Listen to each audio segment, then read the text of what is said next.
माँ, आप हमारे लिए कपड़े लेकर आई क्या? सबर कर, जरा भी लाती हूँ, अंदर अलमारी में रखे हैं लाकर।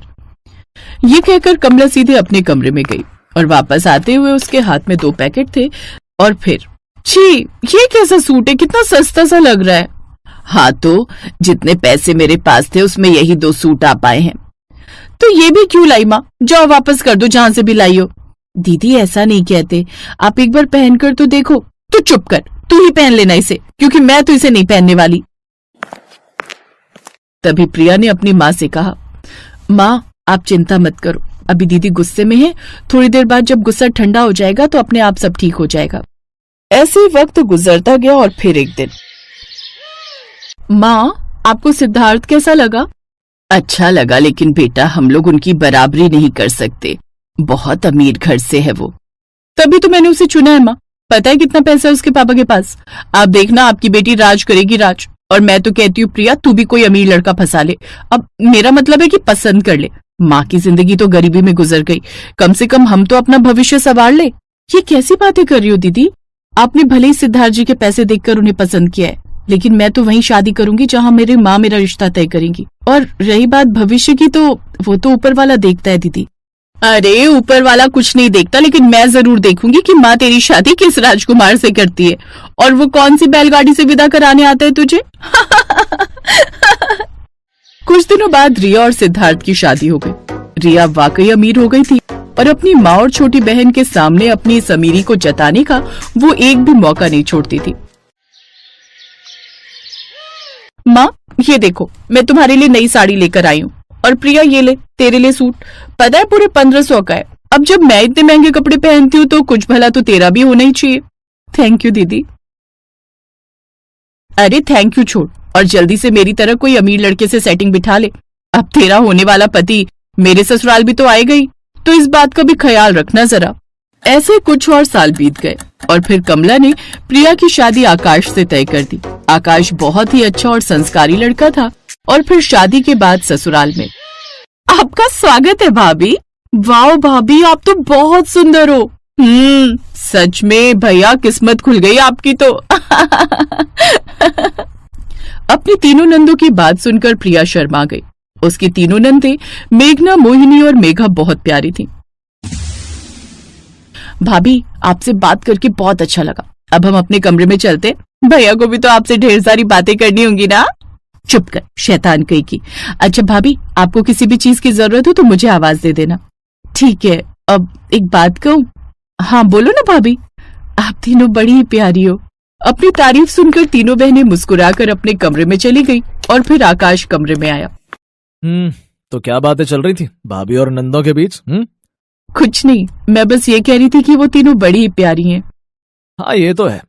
पता है, माँ बाबूजी के जाने के बाद मैंने इन तीनों को अपनी बहनें नहीं बल्कि बेटियां मानकर पाला है। ये कहते हुए आकाश की आंखों में आंसू थे। फिर उसने लंबी सांस लेते हुए आगे कहा, वो रात में कभी नहीं भूल सकता। एक औरत इन तीनों बच्चियों को हमारे घर के बाहर छोड़कर चली गई और उसके कुछ दिन बाद ही मेरी माँ और बाबूजी को कुछ लोगों ने मार डाला। वो लोग कौन थे, कहाँ से आए थे, कुछ पता नहीं चला, लेकिन तब से तीनों ही मेरा परिवार बन गई। तो इसका मतलब ये आपकी सगी बहनें नहीं है? नहीं, पर ये तीनों मुझे अपनी जान से भी ज्यादा प्यारी हैं और ये तीनों भी मुझे ही अपना सब कुछ मानती हैं। वो मेघना है ना, पता है, उसने बहुत जल्दी घर की सारी जिम्मेदारियां संभाल ली ताकि मैं अपने काम पर ध्यान लगा सकूं। फिर उसी ने दोनों छोटी बहनों को पाला। क्या बताऊं तुम्हें, बड़े कष्ट सहे हमने प्रिया। अब बस, मैं आ गई हूं ना, मैं इनकी भाभी नहीं बल्कि माँ बनकर रहूंगी, ये वादा करती हूँ आपसे। प्रिया की बात सुनकर आकाश को बड़ा सुकून मिला और प्रिया ने वाकई वही किया जैसा कहा था। प्रिया अपनी नंदों से ऐसे घुल मिल गई जैसे वो उन्हें कई सालों से जानती हो। फिर एक दिन प्रिया के फोन पर उसकी बड़ी बहन रिया का कॉल आया। हेलो प्रिया, कैसी है तू? अच्छा सुन, वो श्वेता की शादी में चलना है ना? हाँ दीदी, उसका फोन तो आया था। चलो तो फिर शादी में मुलाकात होती है। पर सुनना, मैं तो बड़ी कंफ्यूज हूँ यार, क्या पहनूं शादी में? वैसे तू क्या पहनेगी? मैं शादी की कई साड़ियां रखी हैं, उन्हीं में से कोई पहन लूंगी।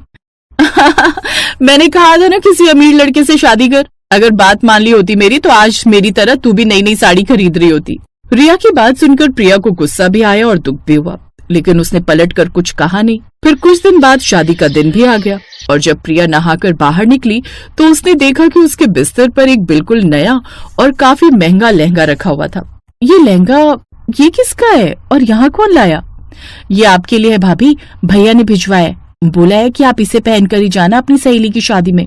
अरे पर ये तो बहुत महंगा लग रहा है। अब ये तो भैया ही जाने। वैसे एक बात तो साबित हो गई कि वो आपसे प्यार बहुत करते हैं। उस लहंगे को देखकर प्रिया बहुत खुश हुई, लेकिन शादी में उसे इतना बढ़िया लहंगा पहने देखकर रिया की आंखें तो फटी की फटी रह गई। ऊपर से वहाँ हर औरत प्रिया के लहंगे की तारीफ कर रही थी। ये सब रिया से देखा नहीं गया और उसने चिढ़ते हुए प्रिया से कहा, अरे प्रिया, तू तो बड़ी सुंदर लग रही है। वैसे इतना महंगा लहंगा किराए पर लिया है या फिर इसे खरीदने के लिए कहीं तेरे पति ने अपनी किडनी विडनी तो नहीं बेच दी ना? रिया की बात सुनकर वहाँ मौजूद औरतें हंसने लगी, जबकि इस बात पर प्रिया को बहुत गुस्सा आया और वो वहाँ से बिना कुछ कहे चली गई। रिया की अच्छी खासी बेइज्जती हो चुकी थी जो उससे बर्दाश्त नहीं हो रही थी। इस बात से रिया इतना गुस्सा हुई कि उसने अपनी कार उठाई और प्रिया के ससुराल की तरफ बढ़ गई। वहाँ पहुँचते ही उसने गुस्से में प्रिया के घर में आग लगा दी। तभी आग देखकर, हैं? ये आग कैसे लग गई?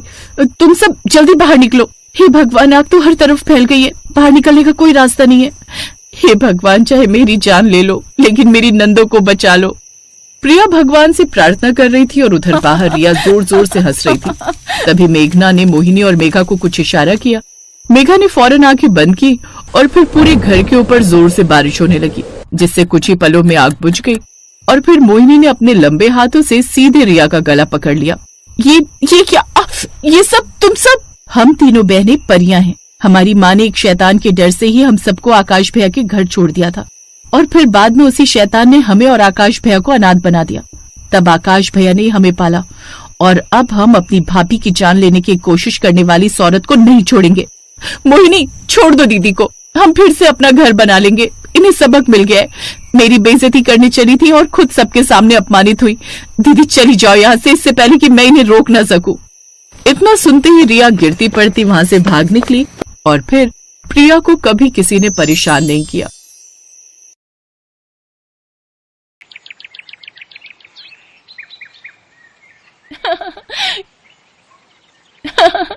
कितना मजा आ रहा है ना? हाँ, और आज तो परीलोक का मौसम भी कितना सुहाना है। एक तो इतना अच्छा मौसम और ऊपर से आज तो माँ भी यहाँ नहीं है। आज तो जितना जी चाहे मस्ती कर सकते हैं हम। हाँ, पर शाम होने से पहले हमें वापस परी महल पहुंचना है। अगर माँ को पता चल गया कि हम सारा दिन बाहर थी तो वो बहुत नाराज होंगी। अरे तू चिंता क्यों करती है? मैं अपनी ये छड़ी घुमाऊंगी और पलक झपकते ही तुम दोनों के साथ परी महल उड़कर पहुंच जाऊंगी। वाह रागनी, क्या बात कर दी। अरे मैंने कौन सा चुटकुला सुनाया जो तुम इतना हंस रही हो? चुटकुला ही तो है। हम दोनों को पता है तुमने अभी उड़ने या किसी को उड़ाने का जादू नहीं सीखा है। अब किसने कहा? अभी दिखाऊं तुम दोनों को उड़ाकर? हाँ हाँ दिखाओ ना, हम भी तो देखें जो जादू अब तक हमें नहीं आया वो तुम्हें कैसे आ गया। इसके बाद रागिनी ने फौरन अपनी छड़ी घुमाई और अपने जादू से अपनी दोनों बहनों कामिनी और मोहिनी को उड़ाने की कोशिश करने लगी, लेकिन वो ऐसा नहीं कर पाई और ये देखकर उसका चेहरा उतर गया, जबकि उसकी दोनों बहनें हंसती हुई बोली, अरे अरे अब बस कर रागिनी, इतनी देर से हम हवा में उड़ रहे हैं, अब हम थक गए, हमें नीचे उतार दो ना। सच में उड़ने में तो बहुत मजा आया। उड़ा लो, जितना मजाक उड़ाना है उड़ा लो मेरा। देखना तुम दोनों, जब मैं माँ से ये वाला जादू खूब अच्छे से सीख लूंगी ना, तब तुम दोनों को हवा में उड़ाकर आसमान में ही लटका दूंगी। ये कहानी इन्हीं तीनों बहनों की है, रागिनी, कामिनी और मोहिनी, जो आपस में बहनें थीं और असल में परीलोक की 3 राजकुमारियां थीं। तीनों बहनें खूब मस्तीखोर थीं। जब भी उनकी माँ यानी परीलोक की रानी किसी काम से बाहर जाती तो तीनों बहनें परी महल से निकलकर खूब मटर गश्ती करती। फिर उसी शाम रागिनी, अरे माँ आप आ गई, कितनी देर कर दी आपने? पता है माँ, हम तीनों ने सारा दिन आपका इंतजार किया कि कब आप आएंगे और हम सब साथ बैठकर खाना खाएंगे। अच्छा ऐसी बात है क्या? इतना कहते ही रानी परी ने अपनी आंखें बंद की और अपने जादू से उस बीते दिन को अच्छी तरह देखा। मैंने सब देख लिया कि तुम तीनों कैसे झूले में बैठकर मेरा इंतजार कर रही थी, वो भी सारा दिन। क्यों, सही कहा ना मैंने? माँ आप ये कैसे कर लेती हो? अरे पागल, माँ को कौन सा जादू नहीं आता? माँ हमें भी सिखाओ ना, हमें भी सारे जादू सीखने हैं। हाँ हमें चीजों को उड़ाना तो आता है पर खुद नहीं उड़ना आता। वो इसलिए क्योंकि तुम तीनों बहुत चंचल हो। जादू सीखने के लिए बहुत एकाग्र होना पड़ता है। चलो अब ये सब छोड़ो और खाना खाकर सो जाओ। कल तड़के सुबह ही मैं तुम्हें सिखाऊंगी कि कैसे उड़कर कहीं भी पहुंचा जा सकता है। ठीक है? ठीक है माँ। जब वो तीनों सो रही थी तभी खिड़की के पास एक आदमी आया और बोला, सो गई महाराज, तीनों सो गई। इस परिलोक की सत्ता अपने हाथ में लेने का वक्त अब आ गया है।